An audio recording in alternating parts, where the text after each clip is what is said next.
Time to bring you up to speed on what's going on with the repairs on this 1986 Corvette.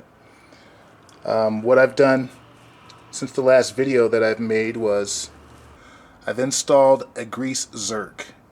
It goes on this ball joint that connects to this rear spindle, and there wasn't one in there from the factory.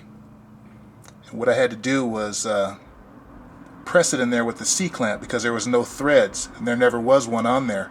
If you remember one of my videos before, I couldn't find it, so I scraped off the grease that was on top of the ball joint, and lo and behold, there was a hole there. So I tried to screw a zerk in it. There was no threads, so I had to figure out a way to get it in there snug.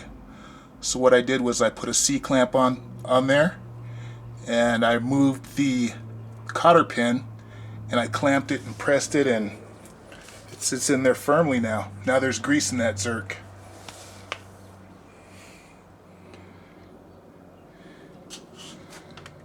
So if you notice, the front end has been removed, the bumper cover has been removed.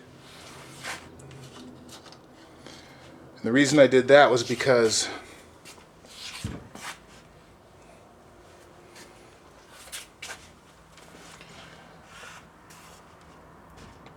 this light fixture, which holds the bulbs for the turn signal indicator and the fog lamp, it was knocked in when I got this car. I thought I had to purchase another one, but when I reached in there, the hole where this light fixture is supposed to sit, I noticed that the light fixture was in there. So I went ahead and pulled the bumper off and re-engineered some clamps to hold that light fixture in place. So now it's in there nice and rigid. You don't have to worry about it coming out. What I did was used some clothes hangers, cut them to the right size, put a bolt in there to clamp and put pressure on the light fixture so it'll hold it in place. Then I replaced the other support where it needed to be held onto. So I went ahead and did both of them. When I took the bumper off, I noticed that there was baling wire holding on these light fixtures, and that's not suitable to me. It needed to be clamped on there more rigid. So I devised these clamps to hold the light fixtures in place so we don't have to worry about them popping out on us again. So that is the nose for the 86 Corvette.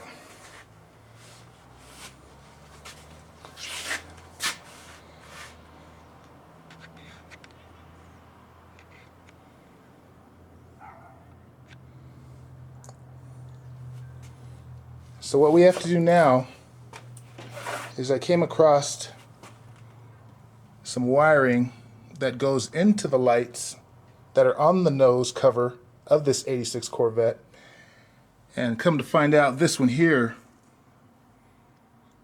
is broken. So I need to replace this. I need to repair it. I have a friend that works at a body shop, and he's going to see if he can locate me a plug so I can splice it right into that. But if not, I'm going to figure out something to get that electricity to that light bulb to make it work. So that's what's going on with the nose of this car so far.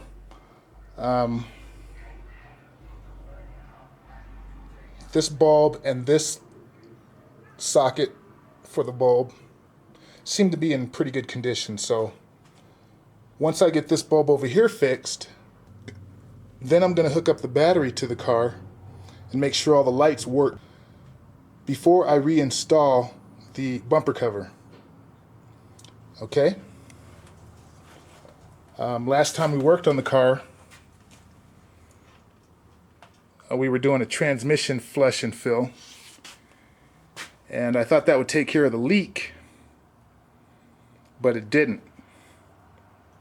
So what I need to do now is get the car over to the tranny shop, and I believe I'm going to go ahead and have the transmission totally rebuilt. It was an expense that I wasn't expecting on paying, but being as the car has as many miles on it as it does, I'm going to go ahead and make sure that that transmission is going to be completely rebuilt.